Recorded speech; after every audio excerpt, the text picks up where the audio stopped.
Today I will be analyzing my POL question in regards to how John Brown's raid and the election of Abraham Lincoln led to the dissolution of the Union.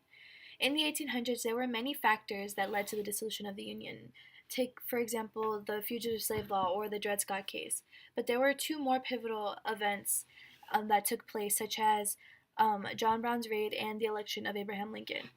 John Brown was a radical abolitionist who believed in completely diminishing slavery in the United States. The country was already split in half because of its completely opposite views, coming from the North that was opposed to slavery, and the South that was completely for it because they felt like they had rights to own slaves and treat them as their property.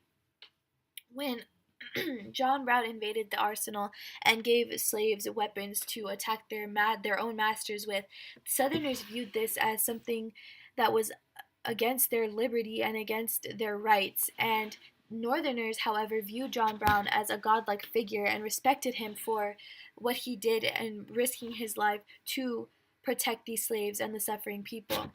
We can look at the completely different viewpoints on this. For example, Henry Thoreau, who was an abolitionist from the North, saying, "A man of principle, of rare courage and devoted humanity, ready to sacrifice his life at any moment for the benefit of his fellow man."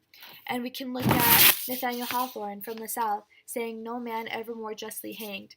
This is a clear division in the beliefs and opinions of what John Brown did between the North and the South, and how the Southerners viewed this as an attack on them, and this led to the dissolution of the Union because the Southerners had felt like they had to find military defense for themselves and developed the Confederate Army because they were feeling attacked in their own country. And this, like I said, shows such a division and disunity between the United States during this time period because they could not come to a conclusion about whether the nation was going to be slave free or for slavery. And another example of why the Union dissolved is because of the election of Abraham Lincoln. Um, in 1860, he was a Republican candidate for presidency.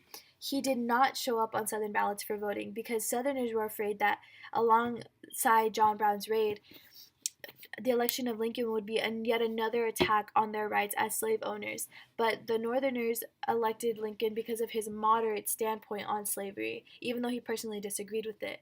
Um, by the time Lincoln was inaugurated, there were already 10 southern states seceded from the United States. And this is just an example of how low tolerance the South now had for this this oppressive, well, how they felt oppressive country on their cultural values, because it was a major part of their culture to own slaves. It was what they thought was morally correct, and it was a huge part of their economic success. However, the North felt as though this was obviously morally incorrect and that it should be abolished, and that was where these two clashed. Lincoln gave a speech, his House Divided speech, where he said, "This government cannot endure permanently half slave and half free." He did not wish to abolish slavery, but instead restrict it. But the Southerners knew that with restriction, that would slowly and gradually become more and more them losing their right to slavery. Whereas Lincoln just wanted to set the restriction, but they felt like they knew what was coming eventually.